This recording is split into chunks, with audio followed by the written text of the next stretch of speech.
estudantes do quinto ano, tudo bem com vocês? Estão preparados para mais uma aula de história? E nós vamos conversar, sobre os movimentos sociais de resistência. Hoje, em específico, o movimento negro. E para a aula de hoje, você vai precisar dos seguintes materiais: o caderno, a borracha, algumas folhas, tá? Folhas sulfite, folhas aí que vocês tenham de sobra, tesoura, o lápis de escrever, lápis de cor. Se vocês tiverem, crianças, canetinhas, vocês também podem estar separando aí para utilizar na aula de hoje. Então, vou dar um tempinho para vocês separarem esses materiais e eu já volto.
Tudo certinho aí, crianças? Materiais separados? Então, vamos começar revisando, o que nós vimos na aula anterior. E na aula anterior, nós conversamos sobre o movimento indígena. E nós relembramos essa imagem, a primeira imagem que vocês já viram na nossa aula. E conversamos também sobre a deputada Joênia Wapichana. Lembram? Também vimos, algumas organizações de apoio aos povos indígenas, que são, através dessas organizações que nós tiramos todas as informações que nós vimos na aula passada. Então, hoje nós vamos conversar sobre movimentos de resistência, movimento negro. Eu vou dar um tempinho para vocês colocarem a data de hoje, o número da nossa aula e o nosso tema, e eu já volto.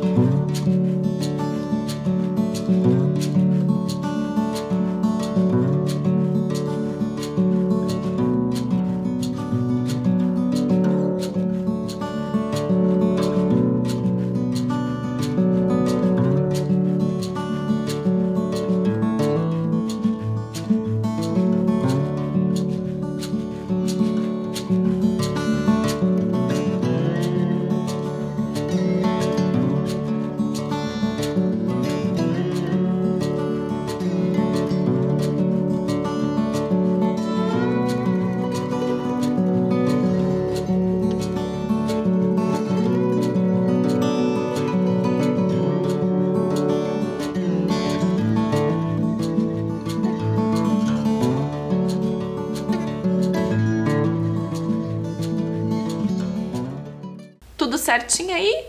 Então, crianças, eu quero que vocês prestem atenção, nessa tirinha aqui, que vocês já viram em outro momento, nas nossas aulas de história. Ela vem, nos contar da trajetória, dos negros aqui no Brasil. E é o assunto, da nossa aula, sobre o que nós vamos conversar hoje.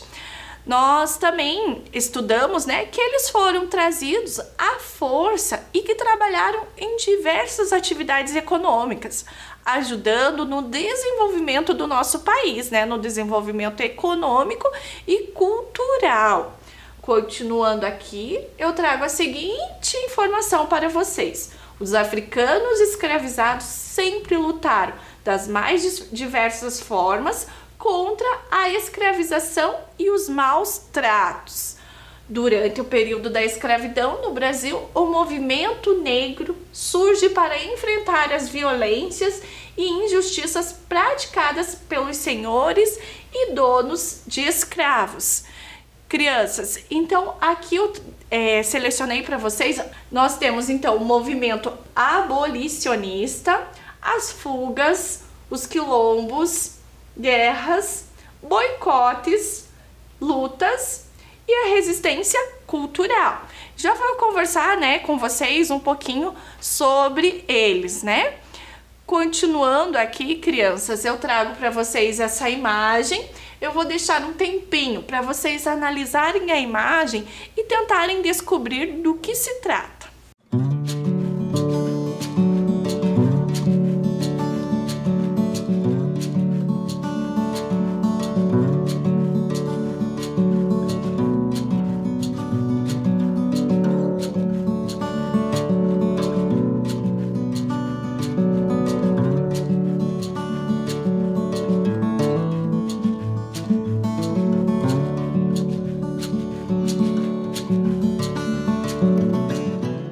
Vamos verificar se vocês acertaram. Então, se vocês disseram que é a capoeira, né? Jogar capoeira, vocês acertaram. A capoeira, crianças, é um exemplo entre tantos da resistência do escravizado. A capoeira é uma das manifestações culturais mais importantes do Brasil. Nasceu como luta disfarçada de dança. Também, crianças, nós temos, né, uma outra forma de resistência, que é a revolta dos malés, que foi um movimento de resistência organizado pelos escravos de origem islâmicas, os quais buscavam principalmente a liberdade religiosa. Crianças, então houveram, né, nesse período muitos embates, né, de grupos escravizados e os senhores de escravos ou autoridades da época. Um exemplo, né, que eu trouxe para vocês é a revolta do Malês. Crianças, também essa revolta, né, ela foi organizada por negros africanos recém-chegados ao Brasil. A revolta do Malês foi um dos maiores movimentos de resistência da escravidão, né, à escravidão e à intolerância religiosa do período imperial. Continuando aqui, crianças, eu trago para vocês, né, uma fonte que a gente já vai discutir que tipo de fonte é essa. Eu transcrevi, né, para ficar mais fácil de vocês identificarem.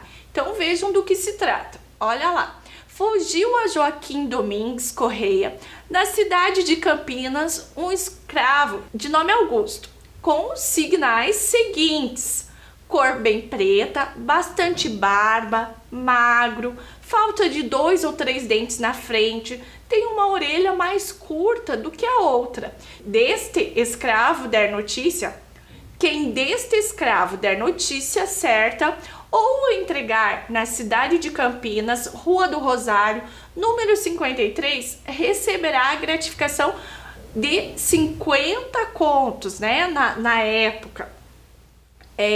Esse escravo fugiu no dia 10 de setembro do corrente ano.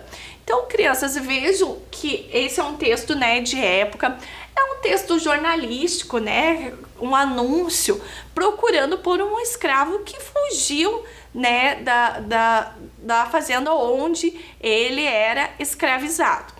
E vejam as características, né, que o dono, o senhor fazendeiro, deu dele, né? Cor bem preta, bastante barba, magro, falta de 2 ou 3 dentes na frente e tem uma orelha mais curta do que a outra, né? Então, crianças, uma maneira, né, de resistência, uma forma de resistência são as fugas, né? E agora, crianças, eu vou deixar um tempinho essa tela para que vocês possam identificar, né, mais informações, porque nós já vamos fazer uma atividade na sequência.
certo aí, crianças? Então, esse é um anúncio, né? Um anúncio de um texto, né? Jornalístico. Então, vejam do que se trata a nossa atividade. Então, observe e descreva a fonte. Que tipo de fonte é essa? Então, vou dar um tempinho, né? Que vocês já observaram a fonte. Então, vocês vão descrever essa fonte e vão dizer que tipo de fonte é essa e eu já volto.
Tudo certinho aí, crianças? Então, mais algumas questões. Olha lá.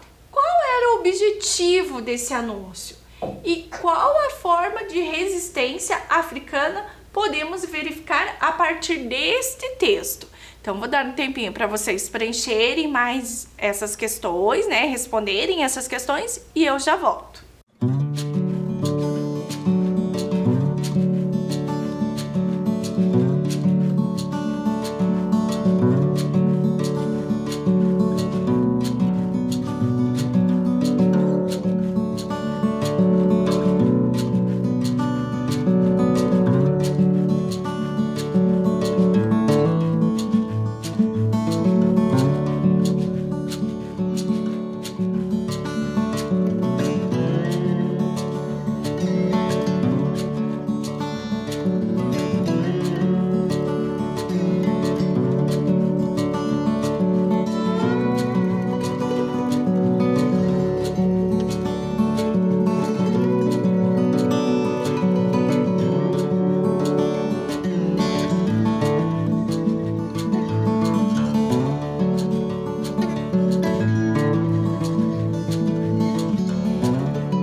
Tudo certinho? Então vamos verificar. Então olhem lá, nossas primeiras questões, né? Observe e descreva a fonte, né? Vocês podem dizer que é um anúncio, né?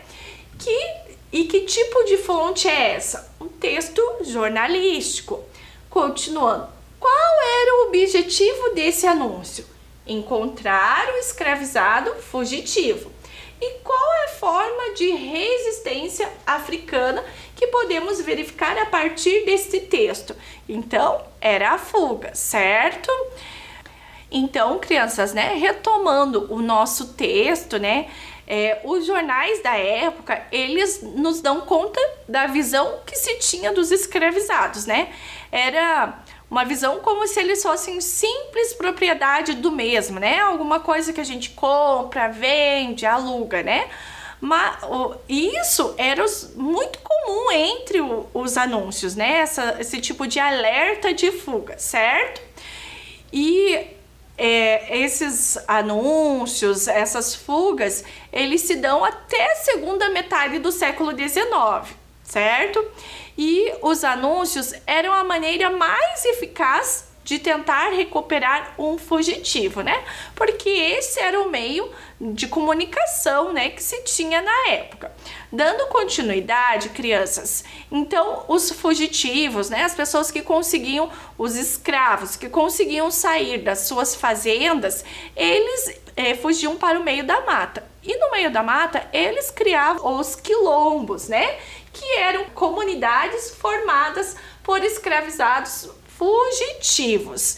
E aí eu trago para vocês um exemplo, né, do Quilombo dos Palmares, que é o quilombo mais famoso aqui do Brasil, né? Se localizava na Serra da Barriga, que hoje pertence ao estado de Alagoas. E um dos seus líderes foi o Zumbi dos Palmares. Mas antes de eu conversar com vocês sobre o Zumbi dos Palmares, vocês já ouviram falar sobre a Dandara de Palmares? Então, crianças, a Dandara de Palmares, ela era a esposa do Zumbi, né?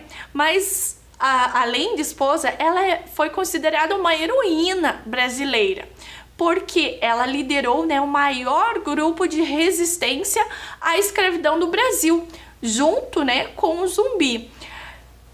E também eles tiveram 3 filhos. Dandara, ela é lembrada até hoje pela posição de direção dentro do quilombo. Ela era uma mulher muito sábia, guerreira e defensora dos oprimidos. E ela lutava capoeira muito bem e não aceitava, crianças, negociação com escravocratas, certo? Continuando agora um pouquinho, né, sobre o Zumbi dos Palmares.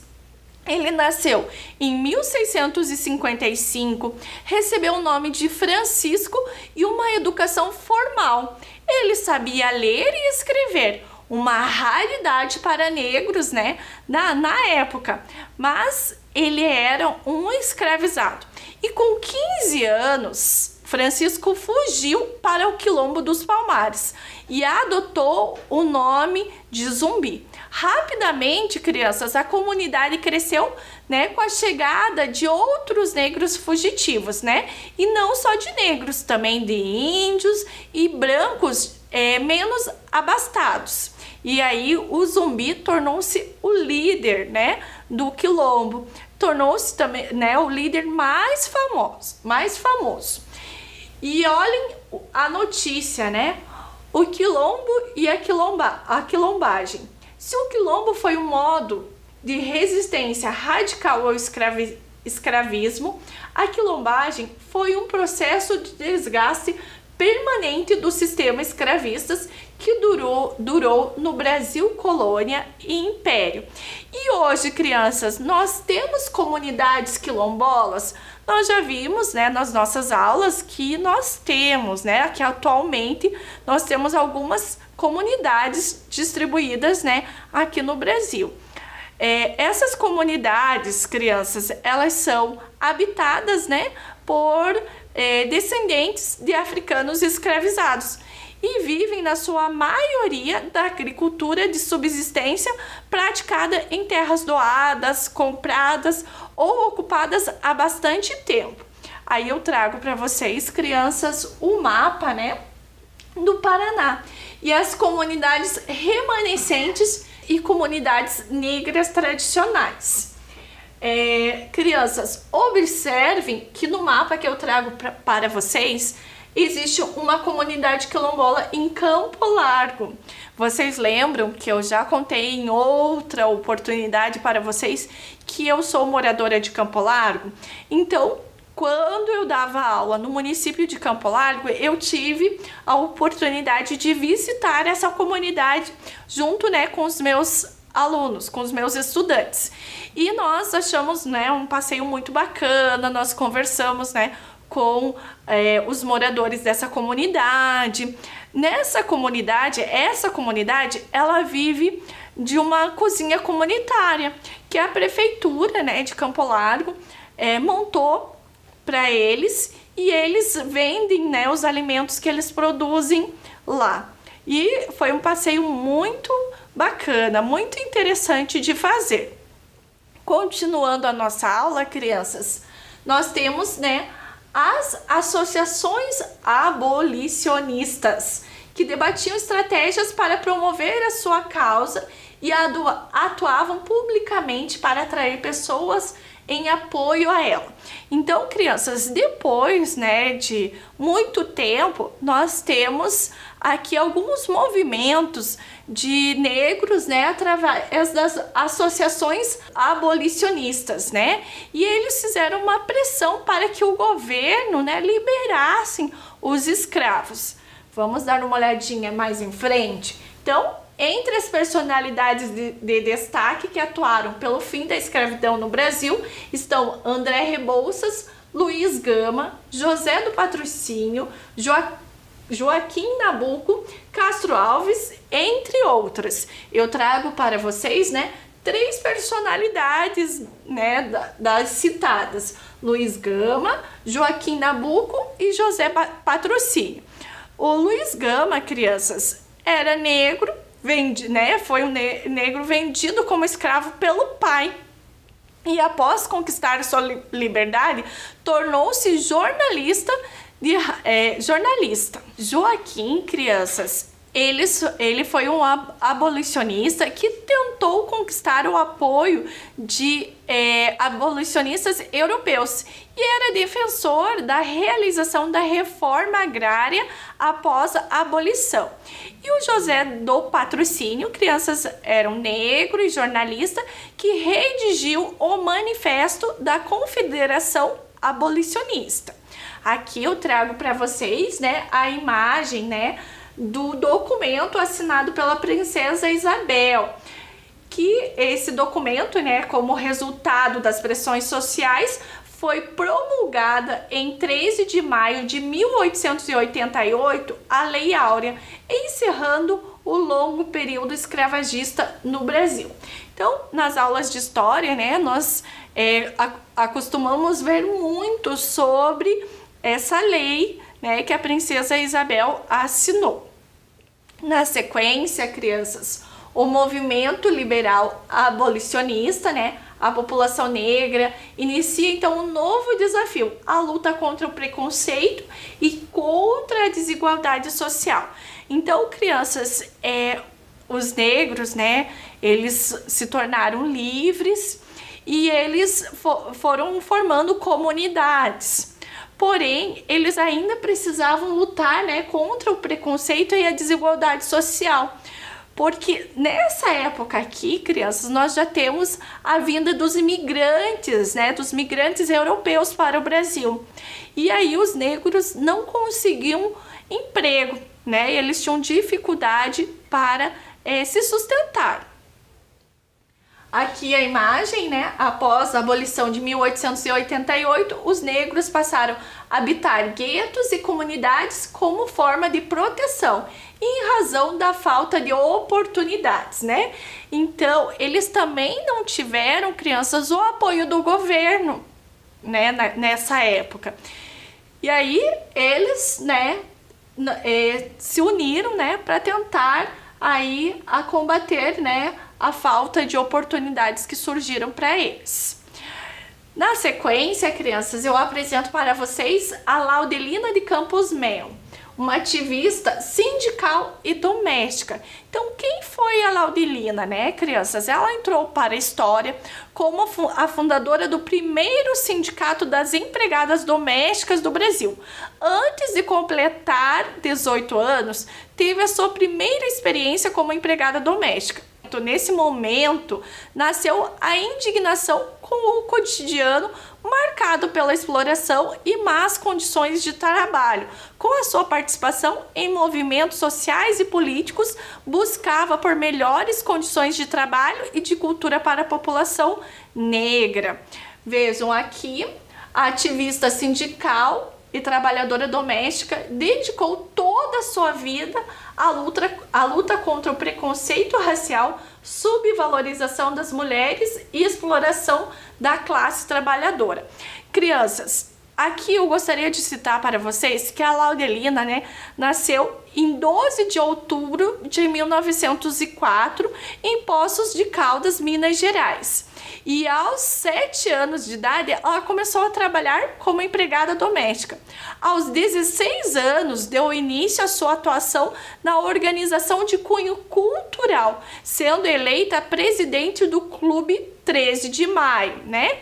A agremiação que promovia atividades recreativas e políticas entre os negros de sua idade. Eu construí para vocês, né, uma linha do tempo, né, da Laudelina. Então, nós temos aqui o Brasil colônia, o período em que os negros eram escravos, né? Em 1888, né, nós já estávamos no Brasil Império, quando nós tivemos a Lei Áurea. E aí nós temos, né, já no período republicano, o nascimento da Laudelina.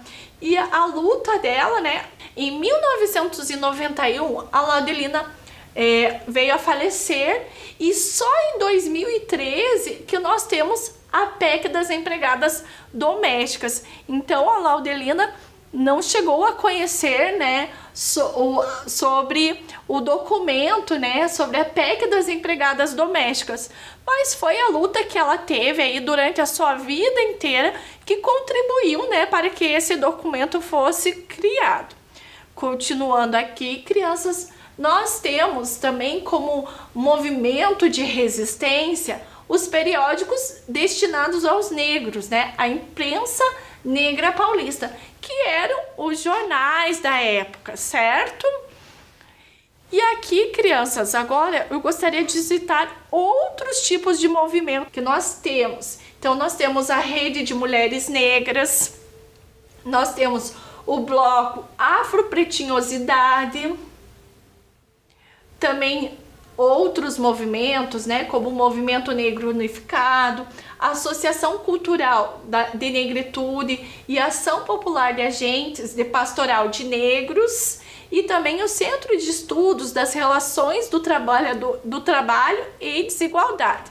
Crianças, nós relembrando, né, o Zumbi dos Palmares, ele faleceu no dia 20 de novembro e hoje, né, em homenagem ao Zumbi, é considerada aí a data, né, da consciência negra.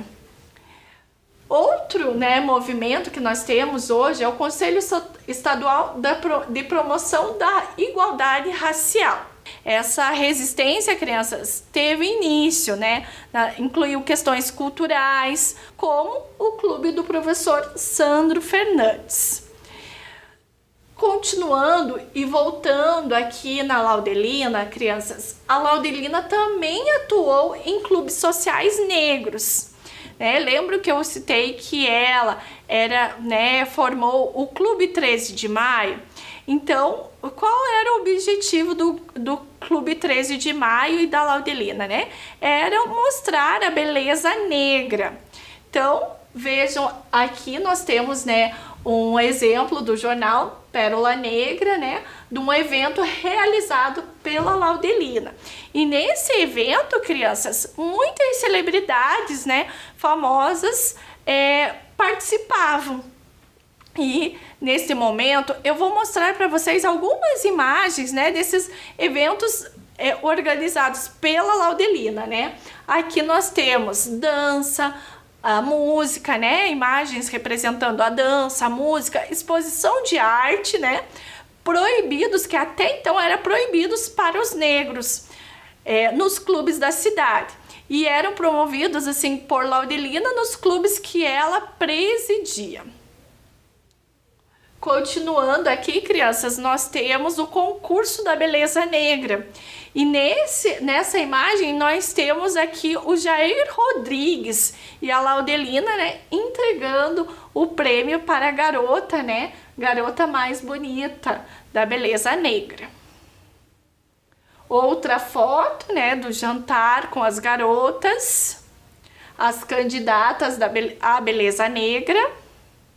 E agora, crianças, nós vamos fazer uma atividade. Vejam do que se trata. Você é o organizador de um concurso de beleza negra e vai vestir as participantes para o concurso. Vamos fazer as bonecas, roupas e cabelos. Então, eu trouxe aqui um exemplo, né, para vocês da nossa atividade, né? Outro exemplo, né, uma de uma menina e aqui de um menino. Então, crianças, agora a professora Viviane, né, vai ensinar para vocês como fazerem essas roupinhas. Nós vamos precisar dos seguintes materiais: papel sulfite branco, tesoura, canetinha, lápis de cor ou giz de cera. Eu vou dar alguns segundinhos para você pegar esse material, certo?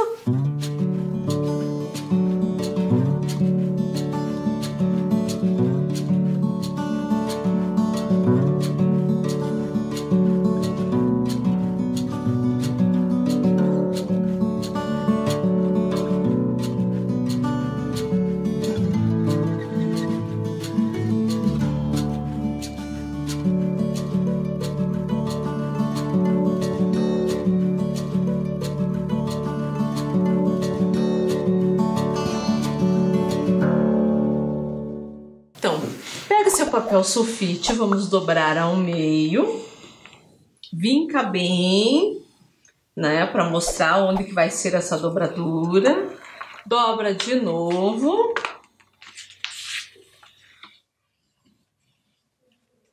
Vinca bem, daí eu vou recortar. Agora eu vou precisar só de uma parte, certo? As outras vocês guardem, que é para daí fazer as roupinhas.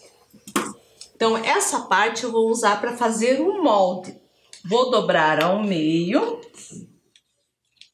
certo? E na parte aqui, ó, onde está grudada, não na parte que está aberta, eu vou desenhar metade de um corpo. A cabeça, o pescoço, braços e as pernas, do jeito que está aqui, certo? Daí eu vou recortar bem em cima da linha.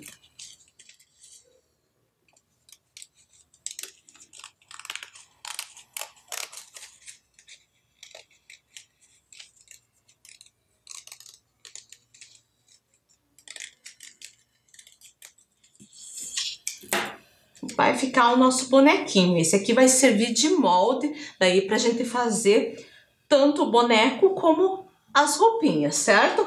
Eu vou desenhar ele no papel várias vezes. Aqui eu desenhei 4 vezes. Posso usar mais de um papel. Posso usar também aquele papel que sobrou, certo?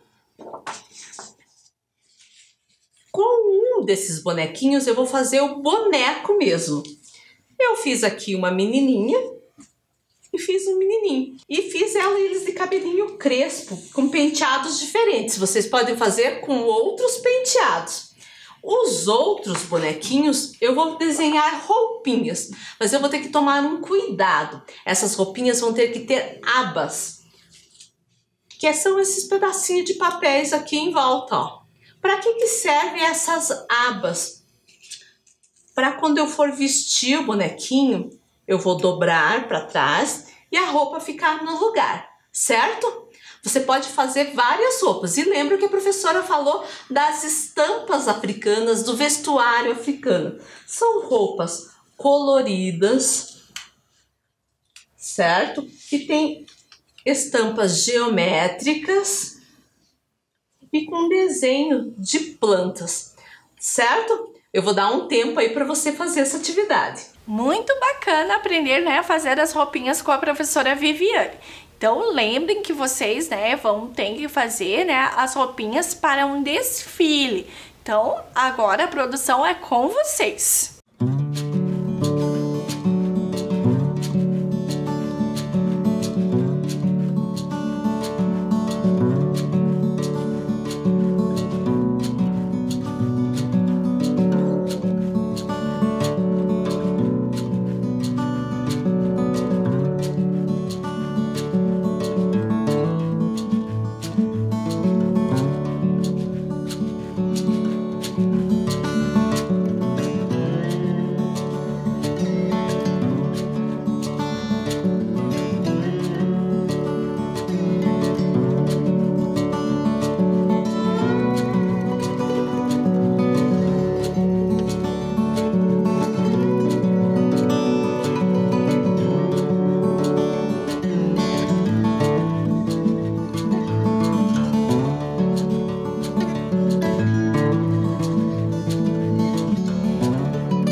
tudo certinho aí, crianças, não se preocupem se não deu tempo de vocês terminarem, né? Depois vocês terminam com calma. É importante que vocês façam as roupas bem coloridas. E agora eu me despeço de vocês com um super beijo e até a próxima aula.